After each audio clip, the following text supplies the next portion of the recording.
Edgewater versus Shamika Sanders. The file number is 252356. Let me make my note. Mr. Artley is here. And Judge, Ms. Sanders did contact our office. She spoke with our intake attorney at the beginning of the week. Case was assigned to me yesterday, and although we normally wait to speak to the client before presenting through case review, I did present it through case review yesterday, and the decision was that we should appear on behalf of Ms. Sanders as attorney of record. All right. Sorry, Tara. Fail. All right, you have represented her in the past. Hold on. This is originally filed. We were here on December 5th. Parties were put in a breakout room and talked at some considerable length. This was filed as a termination of tenancy. The defendant is habitually late on her rent, and the plaintiff simply wants to terminate the tenancy. She's been there for some time. We had some struggles with her kids and with her, and this is the second hearing in the matter. Mr. Fleeman, what's the position of the plaintiff? Your Honor, the plaintiff's position has not changed. They still are seeking possession of the unit, but I have not had any further discussions with Ms. Sanders or with Ms. Bauer, obviously, because she just got involved. I will say for the record, and I presume the court record reflects this, but I don't know if Meg would know this yet. I did file an amended complaint to reflect that prior civil action, because after our first hearing, it occurred to me that I had not indicated there was that prior action. So just a housekeeping matter. Yes, I did. I read it, and the clerk had noted that it had been filed. So, Ms. Bauer, what's your position? My understanding is that the defendant's rent is currently paid in full and potentially with credit on the account.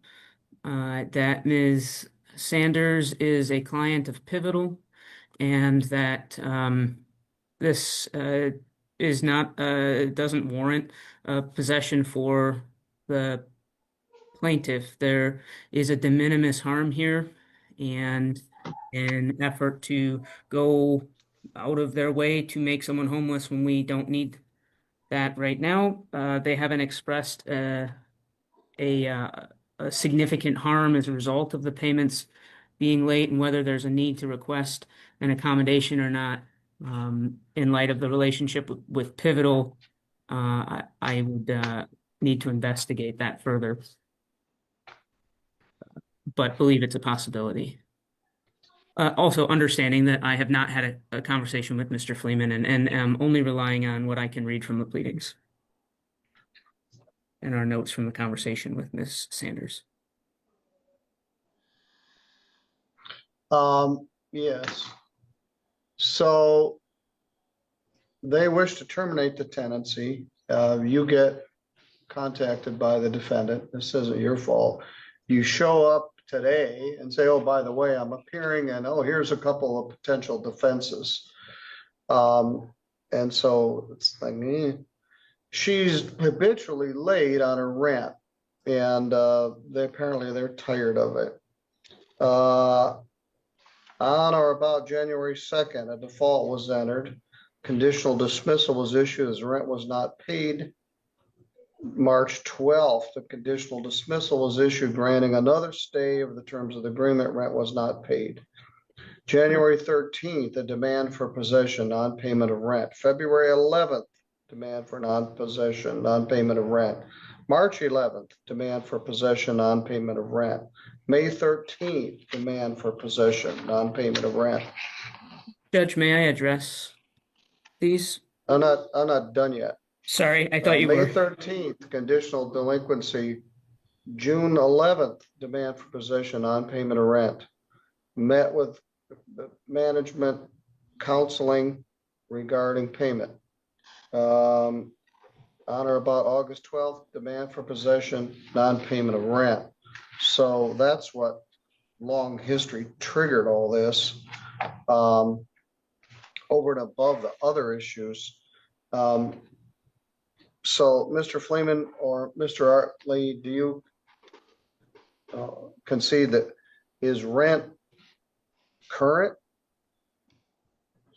I do not know because in a termination case, I don't normally ask for a ledger. Yeah, And once Daniel, are you you able to file a tell? termination, you can't accept any rent. So the notice to quit was filed in October sometime. So we probably don't have October, November, or December's rent paid. Judge, my understanding is that she has a credit on her account right now. Yeah, her rent is up to par right now. All right.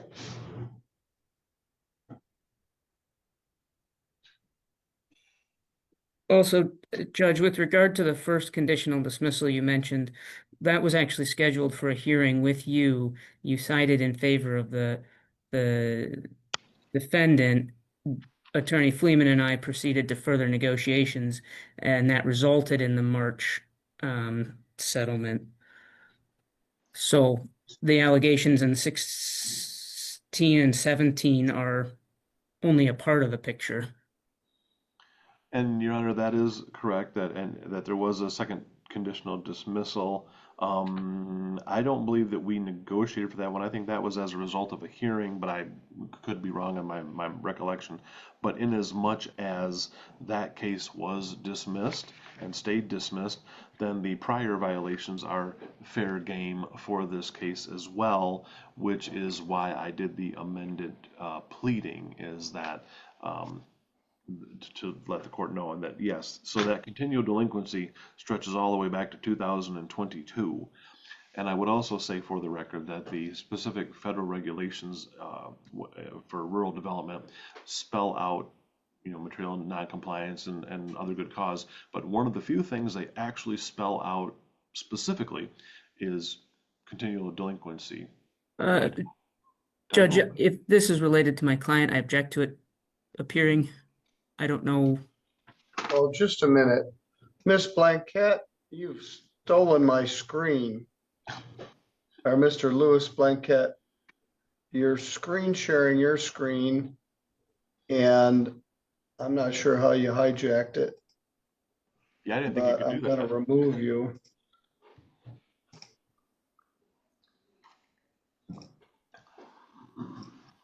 All right. So we have the rock and the hard place. Defendant doesn't wish to move. She is a client and may be entitled to some accommodation. The landlord has reached the end of their rope, filed this action. She now has representation. You didn't say it, but are you asking for a stay or a continuation of this?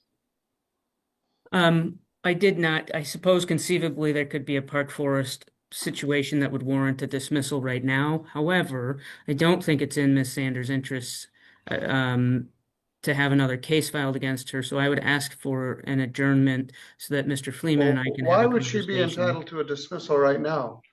If her rent is paid in full with a credit, But then this is filed as a termination of tenancy, not a demand for non-payment of rent. so unless the last payment that brought her in full preceded the notice to quit, then there would be receipt of rent subsequent. All right, I got you. So you're contending that the plaintiff has accepted rent after filing a termination of tenancy. That is correct, understanding that I have not myself seen the ledger. But Mr. Artley did represent to the court that her rent is current through today. And Your Honor, I believe there is language in the notice to quit, though I'm not able, or the attachment to the notice to quit, though I haven't put my finger on it yet, that specifically addresses the Park Forest issue by stating that any rent payments received after this date will not serve to waive or bar plaintiff's notice to quit. That would be in a case that came subsequent to Park Forest. Bray versus Smith, I think. something versus Bray, maybe. As an officer of the court, the case he is thinking of is Aspen. That's it. I don't know the full citation. There are exceptions to that decision as well.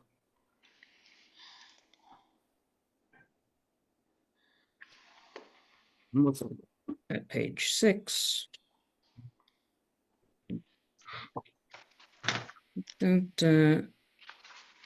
I don't recall seeing that when I looked at this last night, but it is 7 or 8 pages. So Yeah, right.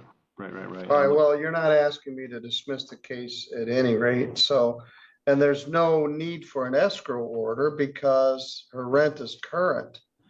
I could do an escrow order for January. How much is the monthly rent? Daniel, I'm gonna rely on you. $58 a month.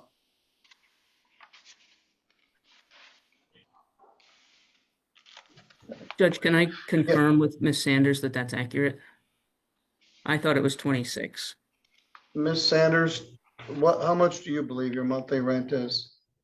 Right now it is 58, but when I last went to court, it was supposed to be 26, but it never was 26. I ended up paying 58 from then all up until now, and I just got a new sign in saying as of January, my rent dropped down to 34. And so I am currently paid for this month and half of next month already. All right, well, there's no need for an escrow order. Everybody who wishes their rent was $58 a month, raise your hand. This has got big consequences. You're not gonna ever find a place, certainly not as nice as this, but any place for $58 a month. For reasons I don't understand, you're late month after month after month after month, which I think may have to do with carrying forward past arrearages. Now your rent is paid in full. They wish to terminate your tenancy. We've got this issue about acceptance of payment after termination of tenancy has been filed. Mr. Fleeman alleges there's some sort of exception in the lease that I haven't looked at. And Ms. Bauer's here to profess your defenses. For the complex, it's like, well, we got rid of Miss Sanders and there's somebody waiting to move in. For you, it's like you're homeless. You're unable to get other subsidized housing because you got evicted from this place. And so it's a lot more consequence to you than it is to the plaintiff. But whatever you've done has irritated them enough that they wish you to move out. So I'm gonna set this into the future, and I'm not gonna do an escrow order because the rent is minimal and she claims much of it has already been paid. Oh, yuck. I'm gonna set this for 11 o'clock on January the 9th. Let me see here. Or is I am available at that time, if that's where it lands. I have a really ugly termination of tenancy trial set in the afternoon. I have to catch a plane that night. Mr. Fleeman, are you available on January 9th at 11? I am, Your Honor. I was just looking at that. Yes, I am available at that time.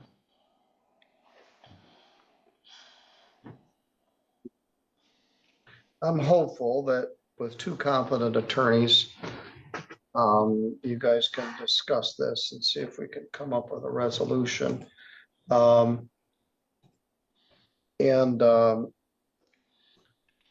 We'll discuss it further on that day. That'll also give us a little time after the first of the year. And all